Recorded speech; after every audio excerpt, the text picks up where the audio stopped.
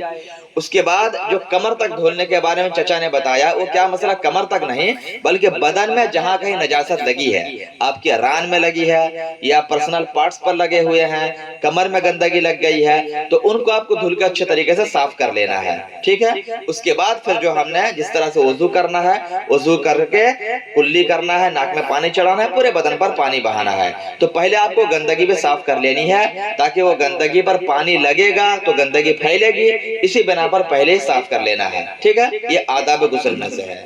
اب سمجھ میں آ گیا؟ جی اگلا سوال۔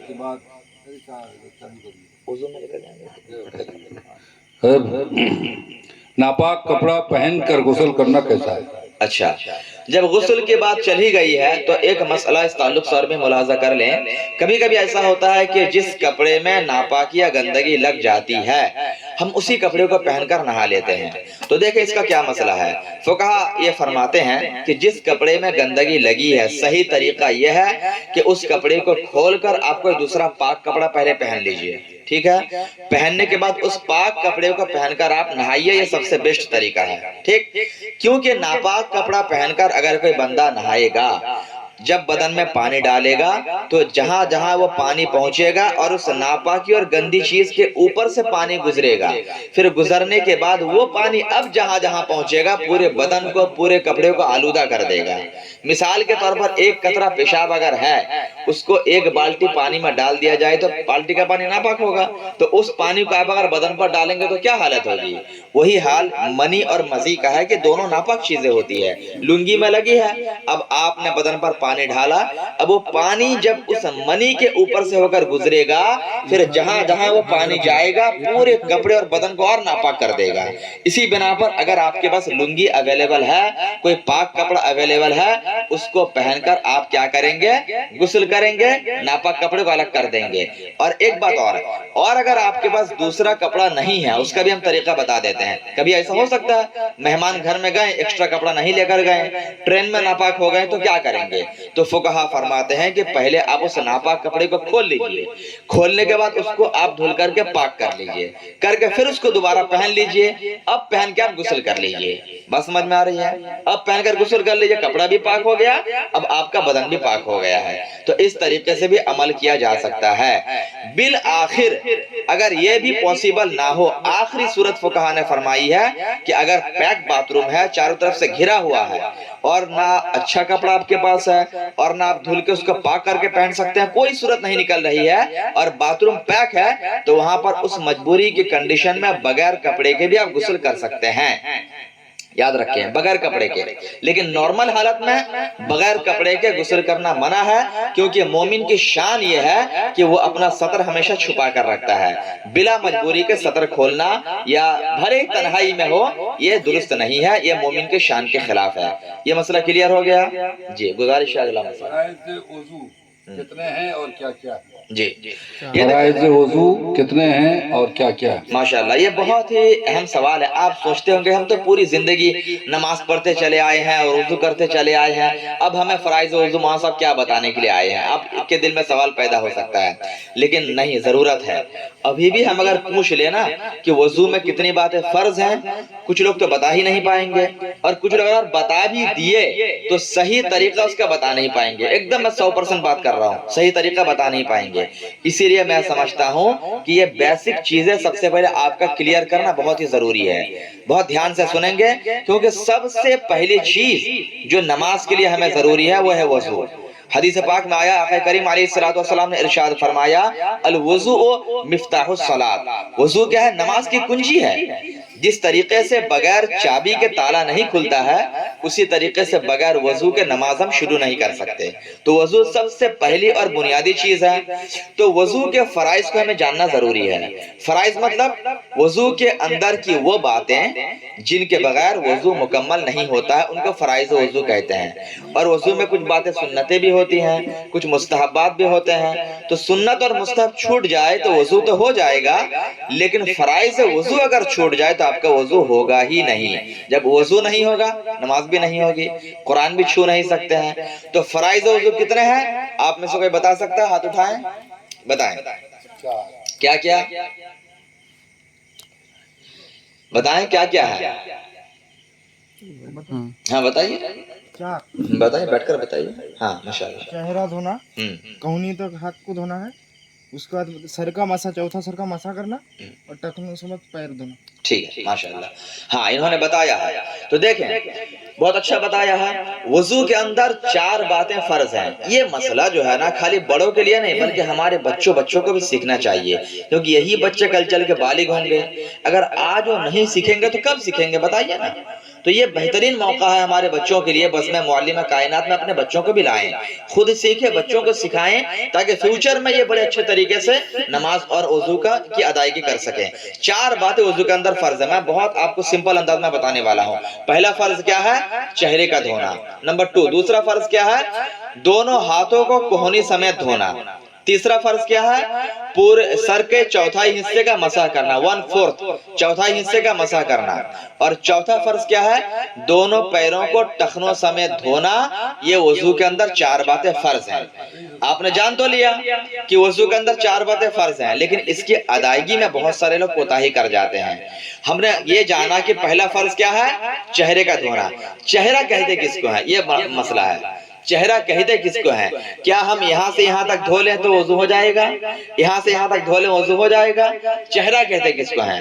فقہا نے فرمایا چہرہ کی باؤنڈری کہاں سے کہاں تک ہے. سنیں، آپ دیکھیں یہ جہاں سے بال جمتا ہے نا، یہ قدرتی طور پر جہاں سے بال جمتے ہیں، یہاں سے لے کر کے ٹھوڑی کے نیچے تک لمبائی میں یہاں سے یہاں چہرے کی حد ہے لمبائی میں. اور چوڑائی میں ایک کان کی لو سے لے کر کن پٹی جس کو ہم لوگ بولتے ہیں نا، یہ لو چھوٹا والا حصہ، یہاں سے لے کر کے یہاں تک چوڑائی میں. یہ چہرے کا حدود 4 ہو گیا چاروں جانب سے. طول میں یہاں سے لے کر یہاں تک، اور عرض میں چوڑائی میں اس کان کے لو سے لے کر اس کان کے لو تک. یہ کو پورا ہم بولیں گے چہرہ. ٹھیک ہے. اب وضو کے اندر آپ کو اسی چہرے کو پورا دھونا ہے. اگر ایک بال کے برابر بھی حصہ سوکھا رہ گیا آپ کا وضو نہیں ہوگا. بات سمجھ میں آ رہی ہے؟ اب اسی کے اندر یہ بھاؤں کا حصہ بھی آتا ہے جو بہت گھنے کسی کے ہوتے، اس کو اچھے سے دھونا ہے. اسی کے اندر جو ہے آپ کے چہرے کا تمام ظاہری حصہ آ جاتا ہے.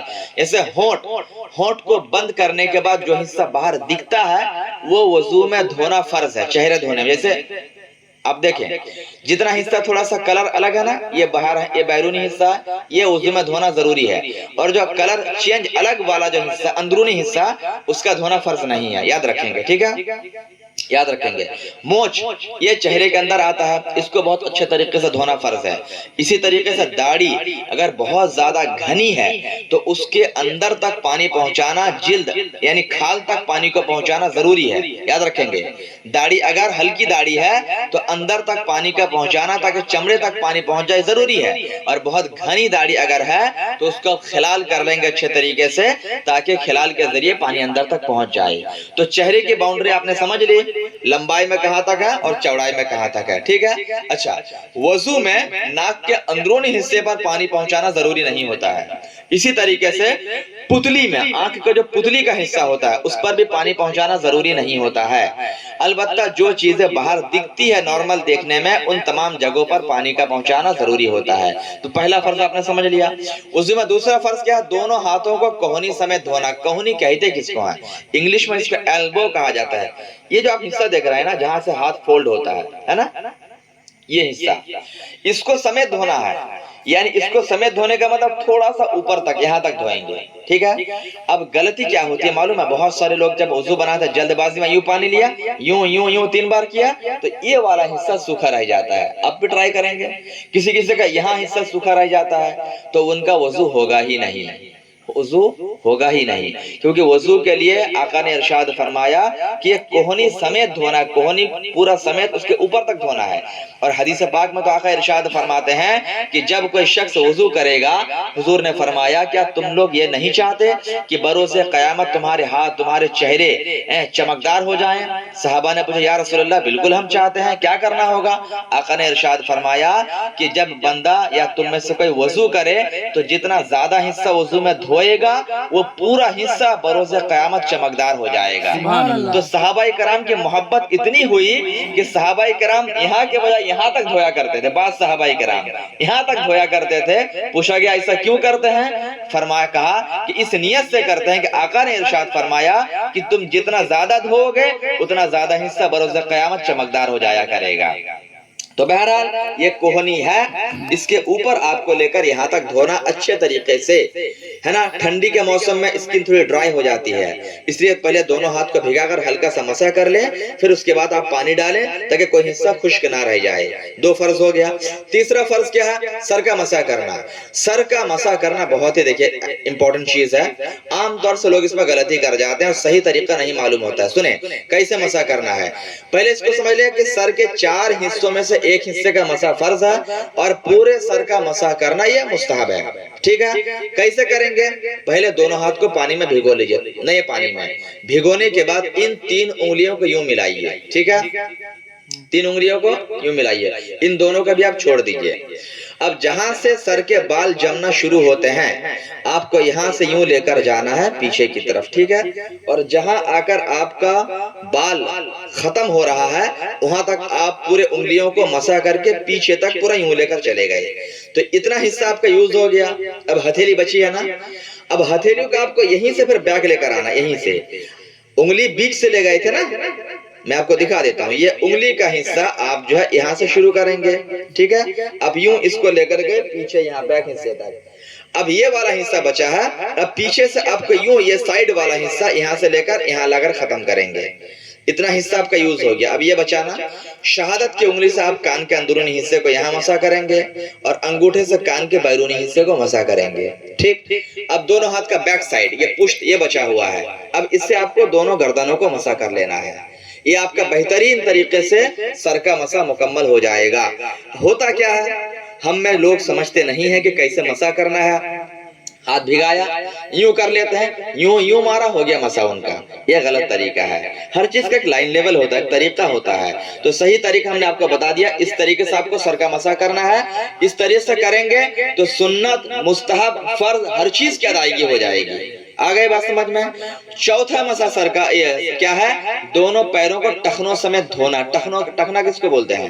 جو دونوں سائیڈ میں ابھری ہوئی ہڈی ہے نا، جہاں عام طور سے ہم لوگ جب بوٹ پہنتے ہیں، شوز جب پہنتے ہیں تو جہاں اگر شوز ختم ہوتا ہے نا، وہ دونوں ابھری ہوئی ہڈی جو ہے اس کو لے کر کے تھوڑا اور اوپر تک آپ کو دھونا ہے. اس کو بولتا ٹخنا، دو ابھری ہوئی ہڈی کو بولتا ٹخنا، اس کے اوپر تک آپ کو دھونا ہے، اور خاص دھیان دینا ایڑی اور پیر کے بیک سائڈ پر خاص دھیان دینا ہے۔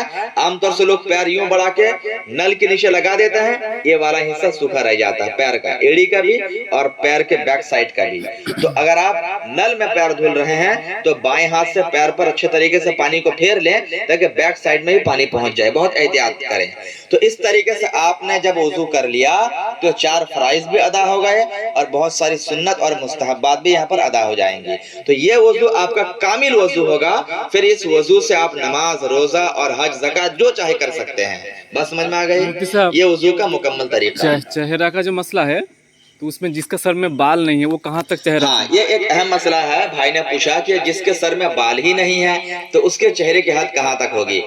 فقہ نے کوئی جگہ خالی نہیں چھوڑی ہے، اور غالباً مجھے یاد آتا ہے کہ جب شرح وقائع میں یہ مسئلہ ہم لوگ کو جماعت رابعہ میں پڑھایا جا رہا تھا تو ہم نے بھی اپنے استاذ کی بارگاہ میں یہی سوال کیا تھا، پڑھاتے پڑھاتے یہی اعتراض ہم نے بھی کیا تھا کہ حضرت آپ نے فرمایا کہ سر کے بال جمنے سے لے کر چہرے کی شروعات ہوتی ہے، تو جس کے سر میں بال ہی نہیں ہے، جو ٹکلا ہے، وہ کیا کرے گا؟ تو میرے استاد نے اس وقت مجھے یہی جواب دیا تھا کہ قدرتی طور پر جہاں سے بال جمنا شروع ہوتے ہیں اسی کا اعتبار کیا جائے گا، بھلے سر میں بال ہو چاہے نہ ہو۔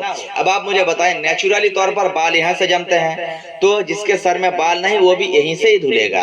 اب کسی کا بال یہاں سے جمنا شروع تو نہیں ہوتا ہے نا، نیچرلی یہاں سے تو بال جمنا شروع نہیں ہوتا ہے، تو یہاں سے نہیں دھونا ہے بلکہ چہرہ یہیں سے ہی شمار کیا جائے گا۔ وہ کبھی کبھار کسی کا ایسا ہوتا ہے، وہ بال جھڑنے کے بعد اس طرح ہوتا ہے، لیکن عام طور سے قدرت کا نظام یہی ہے کہ بال یہیں سے جمنا شروع ہوتے ہیں تو یہیں سے چہرے کی ابتدا ہوگی۔ ٹھیک ہے جی، اگلا سوال۔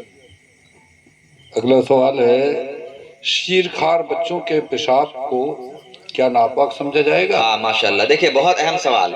عام طور سے گھر کی ماں، بہن اور بیٹیوں میں یہ بات بہت مشہور ہے، وہ کیا بولتی ہیں کہ چھوٹا بچہ اگر پیشاب کر دے بدن یا کپڑے پر تو چھوٹا بچہ ہے، وہ تو نابالغ ہے، تو اس کا پیشاب جو ہے یہ ناپاک نہیں ہے، ایک دم شیرخوار ہے، چھوٹا نہیں۔ لوگوں کے ذہن میں یہ بات آ جاتی ہے کہ نابالغ ہے جو شرع کا مکلف نہیں ہوا ہے، تو کیا بولتے ہیں کہ ان کا پیشاب جو ہے ناپاک نہیں ہوتا ہے تو معاف ہے۔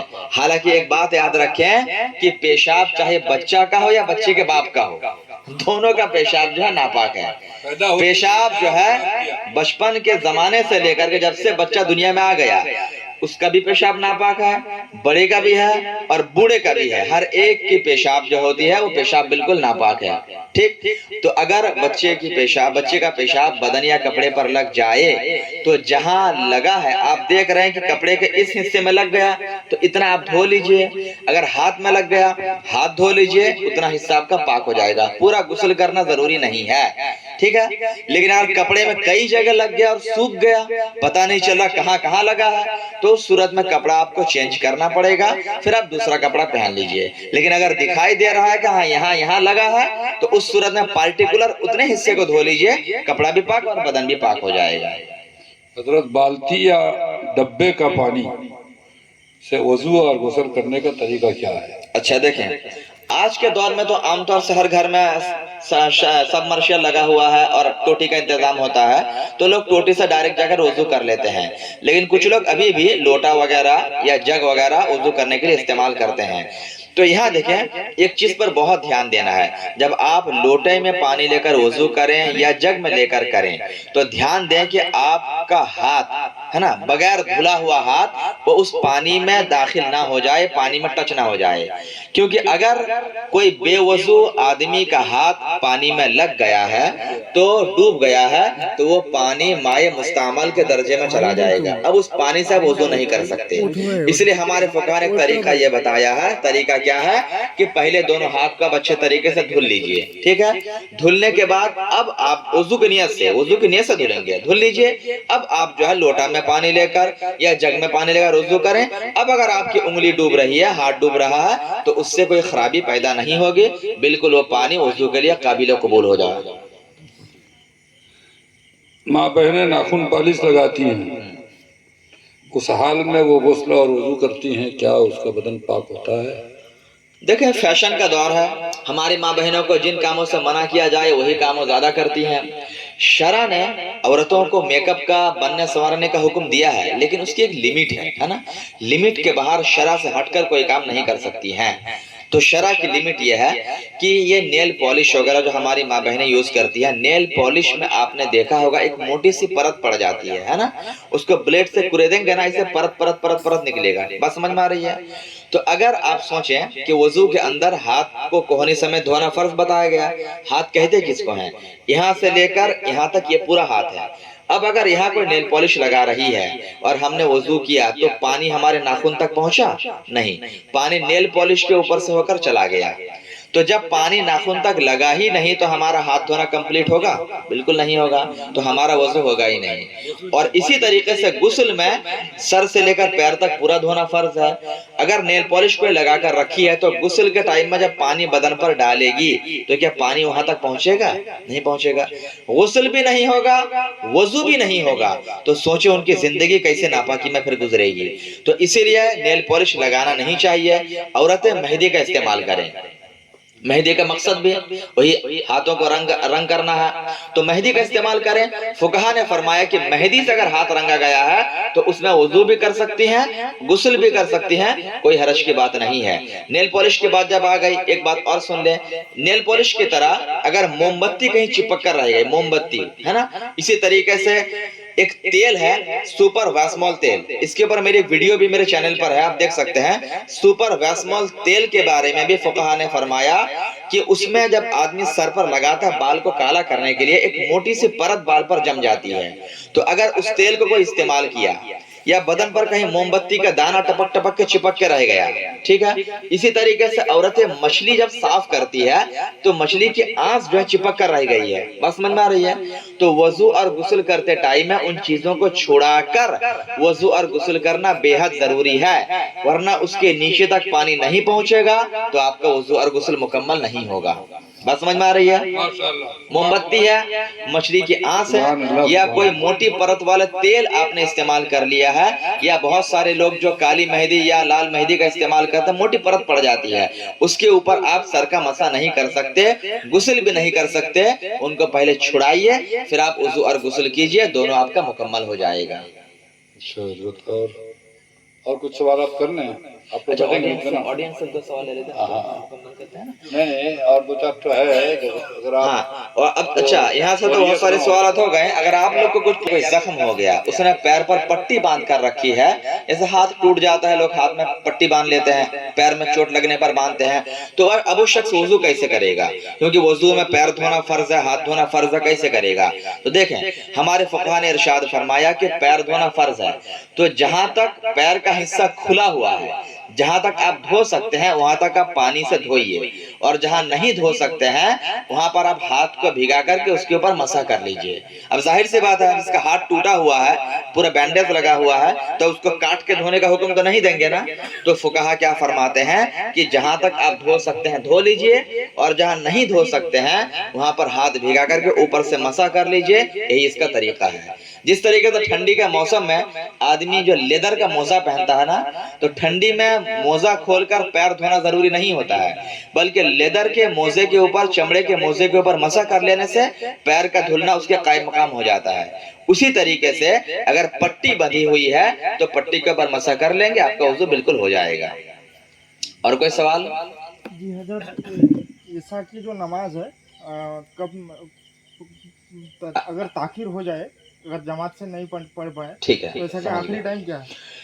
یہ سوال اور یہ بات بہت سارے لوگوں کے ذہن میں، ابھی کل پرسوں میں نے ایک ویڈیو اپنے چینل پر بھی اپلوڈ کیا، مجھے بہت سارے لوگ میرے گروپ میں پوچھتے رہتے ہیں کہ حضرت اگر کام کرتے کرتے رات کو 1-2 بج جائے تو ہم رات 2 بجے آ کر عشاء کی نماز پڑھ سکتے ہیں کہ نہیں؟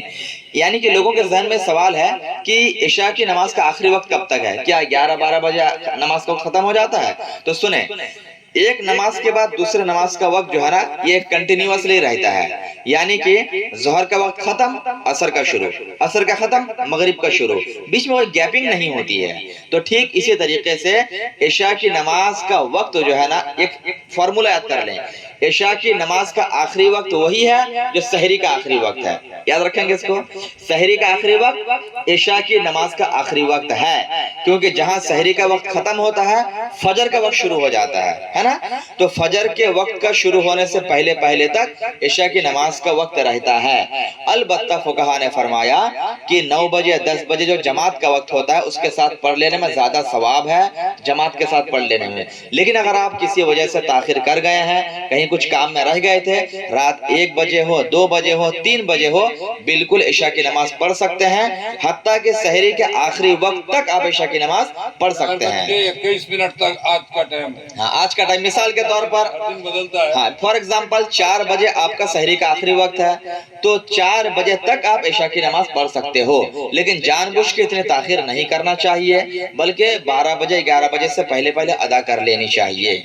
جی, لگے ہاتھ میں جمعہ کا وقت بھی ذرا بیان کرتے ہیں. بہت سے لوگوں کے ذہن میں جمعہ کا وقت جو ہے مطلب وہ سمجھ نہیں پاتے, سوچتے ہیں ظہر کا وقت الگ ہوتا ہے اور جمعہ کا وقت الگ ہوتا ہے. جی ماشاءاللہ, حضرت نے ایک بہترین سوال پوچھا ہے. دیکھیں ایک چیز آپ سمجھیں, جمعہ کی نماز اور ظہر کی نماز اس کو سمجھنے کی ضرورت ہے. ٹھیک ہے, عام دنوں میں جو 5 وقت کی نماز ہوتی ہے ان میں ظہر کی نماز ایک نماز ہے. اب وہی ظہر کا وقت جب جمعہ کے دن آتا ہے تو جمعہ چونکہ سید الایام ہے, تمام دنوں کا سردار ہے, تو اس دن ہماری شرع میں حکم یہ ہے کہ ظہر کے بدلے جمعہ کی نماز ادا کی جائے. ٹھیک, تو جمعہ کی نماز جمعہ کے دن اصل ہے, یاد رکھیں جمعہ کے دن جمعہ کی نماز اصل ہے. اب اگر کسی کی کسی وجہ سے جمعہ کی نماز چھوٹ جائے تو اس کا نائب ظہر کی نماز ہے. اگر جمعہ چھوٹ جائے تو وہ جا کر کے ظہر کی نماز پڑھے گا. لیکن جمعہ کے دن اصل کیا ہے, جمعہ ہے, اور اس کا نائب کیا ہے, ظہر ہے. تو یہ الگ سے کوئی اور نماز نہیں ہے, بلکہ اصل جمعہ ہے, اس کا فرع جو ہے یہ ظہر ہے. تو دونوں نماز کا وقت بھی ایک ہی ہوتا ہے, یعنی جو ظہر کی نماز کا آخری وقت ہے وہی جمعہ کی نماز کا بھی آخری وقت ہے. اس میں الگ الگ کوئی وقت نہیں ہوتا ہے کہ جمعہ کا آخری وقت الگ ہے اور ظہر کا آخری وقت الگ ہے, ایسا کچھ بھی نہیں. البتہ ہمارے فقہا نے فرمایا کہ تقلیل جماعت نہیں ہونی چاہیے, یعنی آپ ایسے وقت میں جماعت نہ کریں کہ لوگ جماعت میں کم آئیں, ہے نا. تو اسی لیے عام طور سے 1 بجے یا 1:30 بجے جمعہ کی نماز ہوتی ہے. اس ٹائم میں زیادہ لوگوں کے آنے کا امکان ہوتا ہے, جماعت زیادہ ہوتی ہے. اسی بنا پر کوشش کریں ایسے وقت میں نمازیں پڑھیں, جماعت کریں جب لوگ زیادہ آئیں. زیادہ لوگ ہوں گے تو اسلام کی شان و شوکت بھی ظاہر ہوگی. تو پتہ چلا کہ دونوں کا وقت سیم ہے, الگ سے کوئی وقت نہیں ہے دونوں کا. 11:25 سے ابھی آج کے زمانے میں, آج اگر کل جو جمعہ ہے جی سمجھے 11:25 میں شروع ہو جاتا ہے جمعے کا وقت, کب تک رہے گا وہ بتا دیجیے. اور رہے گا 3:38 تک. ٹھنڈی کے موسم میں دن چھوٹا ہو جاتا ہے, تو ابھی کے حساب سے ابھی آج کل کی بات کریں, بریلی شریف میں 11:45 بجے سے 12 بجے, 12:15 بجے, 12:30 بجے, 3 بجے تک جماعت ہوتی ہے. بے شک جمعہ کی ہر مسجد, یہ مسجد چھوٹ جائے تو وہ مسجد میں پڑھ سکتا ہے بندہ, وہ مسجد چھوٹ جائے تو وہ مسجد میں پڑھ سکتا ہے. اسی لیے وہاں شہر میں ہر 15 منٹ چھوڑ چھوڑ کے ایک مسجد میں جماعت ہوتی ہے. اچھا, ایک مسئلہ ذرا اور بتا دیا جائے. ابھی ٹھنڈی کے موسم میں کچھ لوگ مٹی کا ایک ڈھیلا رکھتے ہیں اور اس کے بعد اسی ڈھیلے سے بعض لوگوں کو دیکھا ایسے سے کلی بھی کرتے ہیں, اسی ڈھیلے سے ہی کرتے ہیں. اور اس طرح سے جن لوگوں کو ضرورت ہے واقعی, اور کب ضرورت ہے, کن لوگوں کے لیے تیمم صحیح ہے, اور تیمم کریں گے تو کس طرح کرنا چاہیے, ذرا اس کی وجہ. اچھا خیر, یہ تیمم کا مسئلہ پورا ایک چیپٹر ہے, کتاب التیمم پورا ایک چیپٹر ہی ہے. چونکہ طہارت کا بیان چل رہا ہے اسی کے تحت یہ بھی مسئلہ آتا ہے, تو بس میں سمجھتا ہوں اسی کو اچھے سے بیان کر دوں, کمپلیٹ ہو جائے گا. ٹائم بھی کافی ہو رہا ہے, بہت دھیان سے سنیں یہ مسئلہ. لیکن بہت اہم سوال حضرت نے پوچھا ہے, بہت ہی اہم سوال ہے, کیونکہ لوگ اس مسئلے کو سمجھتے نہیں ہیں اور اپنا وضو اور نماز کو خراب کر لے کے بیٹھتے ہیں. پہلے اس چیز کو سمجھیں, تیمم کا مطلب کیا ہوتا ہے. تیمم کا مطلب عربی زبان میں قصد و ارادہ ہوتا ہے. ٹھیک ہے, اب یہ کیا ہے اور کس کے لیے کرنا جائز ہے, کس کے لیے کرنا ناجائز ہے.